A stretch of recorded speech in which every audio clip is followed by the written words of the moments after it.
ఈ రోజు ఈ వీడియోలో రాబిన్ హుడ్ అనే సినిమా గురించి మాట్లాడుకుందాం. నితిన్ శ్రీలీల లీడ్స్ గా వెంకీ కుడుమల డైరెక్షన్ లో వచ్చిన యాక్షన్ కామెడీ మూవీ ఇది. ఈ సినిమా స్టోరీ ఏంటి, దీని మీద నా ఒపీనియన్ ఏంటనేది ఇప్పుడు తెలుసుకుందాం పదండి. ముందుగా ఈ సినిమా స్టోరీ ఏంటంటే, ఈ సినిమాలో మన hero Ram AK robin hood ఒక మంచి దొంగ అనమాట. ఆకలి బాధ తట్టుకోలేక చిన్నప్పుడే దొంగగా మారతాడు. డబ్బున్నోళ్ళ దగ్గర డబ్బులు కొట్టేసి అవసరంలో ఉన్న పేదలకి, ఆకలితో ఉన్న అనాథలకి పంచిపెడుతూ ఉంటాడు. ఇక మనోడిని పట్టుకోవడానికి గవర్నమెంట్ విక్టర్ వర్గీస్ అనే ఒక స్పెషల్ ఆఫీసర్ ని అపాయింట్ చేస్తది. ఓ 2-3 సార్లు రాబిన్ విక్టర్ ని బకరా చేసి ఎస్కేప్ అవడంతో విక్టర్ ఈ కేసుని చాలా సీరియస్ గా తీసుకుంటాడు.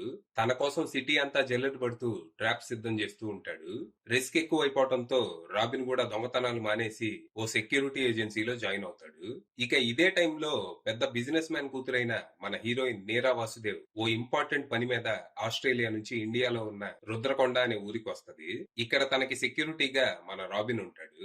అయితే రుద్రకొండలో ఒక పెను ప్రమాదం నీరా కోసం వెయిట్ చేస్తూ ఉంటది. సామి అనే ఒక పెద్ద రౌడీ రుద్రకొండ మొత్తాన్ని కంట్రోల్లోకి తీసుకొని అక్కడ గంజాయి సాగు చేస్తూ ఉంటాడు. రీసెంట్ గా ఒక బిజినెస్ డీల్ కోసం ఆస్ట్రేలియాలో ఉన్న నీరాని ఇండియాకి రప్పిస్తాడు. ఇక నీరాని సేఫ్ గా ఉంచి స్వామి నుంచి రుద్రకొండని కాపాడే బాధ్యత మన రాబిన్ తీసుకుంటాడు. కానీ దీని వెనక మనోడి ఇంటెన్షన్ వేరే. అంటే దొంగ కదా, ఈ సిచ్యువేషన్ ని వాడుకొని సొమ్ము చేసుకోవాలని మనోడు ఒక ప్లాన్ వేస్తాడు. మరి తర్వాత ఏం జరిగింది, అసలు ఈ నీరా ఎవరు, ఏ పని మీద తను ఇండియా వచ్చింది, తనకి రుద్రకొండకి సంబంధం ఏంటి, తన కోసం స్వామి ఎందుకు ఇక్కడ ఎదురు చూస్తున్నాడు, ఇంతకీ రాబిన్ ప్లాన్ ఏంటి, పైకి రెస్క్యూ అని చెప్పి లోపల తనేం ప్లాన్ చేస్తున్నాడు, తను ఇంకా దొంగతనాలు మానలేదా, చివరికి రాబిన్ ని విక్టర్ పట్టుకున్నాడా, లేకపోతే ఎప్పట్లాగే రాబిన్ తన ప్లాన్ ని ఎగ్జిక్యూట్ చేసి విక్టర్ ని బకరా చేసి ఎస్కేప్ అయ్యాడా అనేది మీరు సినిమా చూసి తెలుసుకోవాలి. ఇక ఈ సినిమా పర్లేదు, టైం పాస్ అనేలా సాగింది. ఫస్ట్ హాఫ్ డీసెంట్ గా ఉంటే సెకండ్ హాఫ్ సోసోగా ఉండింది. సినిమాలో కామెడీ ఉన్నా అది మరీ అంత హిలేరియస్ గా అయితే లేదు. డ్రామా కూడా పెద్దగా వర్కౌట్ కాలేదు. సినిమా స్టార్ట్ అవటం అసలు రామ్ రాబిన్ గా ఎందుకు మారాడు అనే ఎపిసోడ్ తో మొదలైంది. ఈ ఎపిసోడ్ రొటీన్ గానే ఉన్నా పర్లేదు అనిపిస్తది. ఇక మనోడు పెద్దోడు అవటంతో పాటు పెద్ద దొంగ కూడా అవుతాడు. ఇక రాబిన్ ని పట్టుకోవడానికి గవర్నమెంట్ విక్టర్ ని దించాక వీళ్ళిద్దరి మధ్య ఒక క్యాట్ అండ్ మౌస్ చేజ్ మొదలైంది. ఈ పోర్షన్స్ అంతా ఏదో కిక్ సినిమా నాక్ ఆఫ్ లా ఉంటాయి, జస్ట్ ఓకే అంతే. ఇక ఎప్పుడైతే రాబిన్ దొంగతనాలు మానేసి ఇండియాస్ నంబర్ 1 సెక్యూరిటీ ఏజెన్సీలో చేరతాడో అక్కడి నుంచి అసలు కథ మొదలైంది. ఈ ఏజెన్సీ ఇప్పటి వరకు చిన్న చిన్న క్లయింట్స్ నే హ్యాండిల్ చేసి ఉంటది. లైక్ బయటోళ్ళు రాకుండా పెళ్లి భోజనాల దగ్గర కాపలా గాయటం, వీధుల్లో గురకా పనులు చేయటం, ఇలాంటి సెక్యూరిటీ ప్రొవైడ్ చేస్తూ ఉంటారన్నమాట.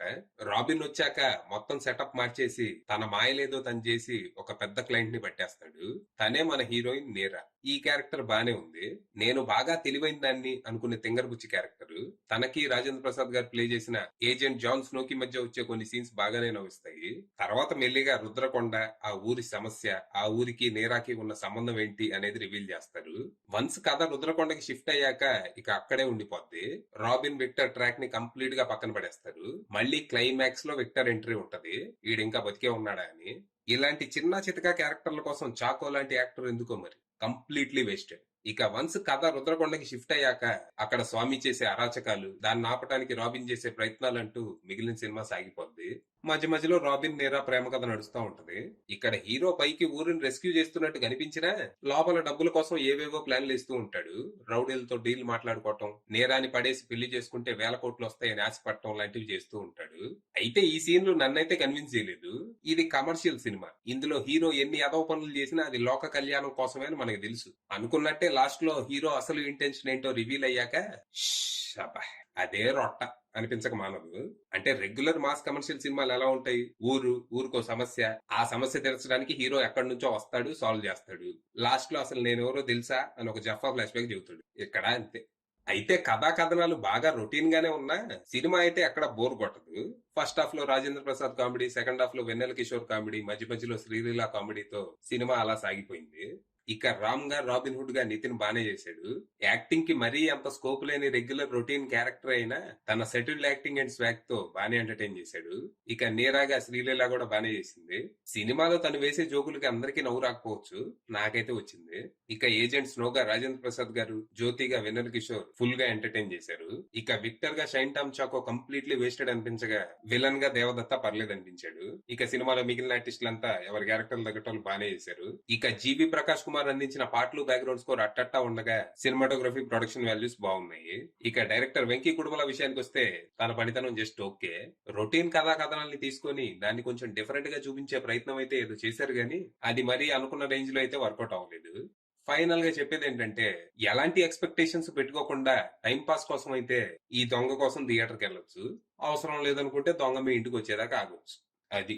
అయినా ఈ సినిమాలో డేవిడ్ వార్నర్ ప్లే చేసిన డేవిడ్ బాయ్ క్యారెక్టర్ గురించి నేను మాట్లాడటం మర్చిపోయానేంటి? అసలు గుర్తు కూడా లేదు. అది విషయం.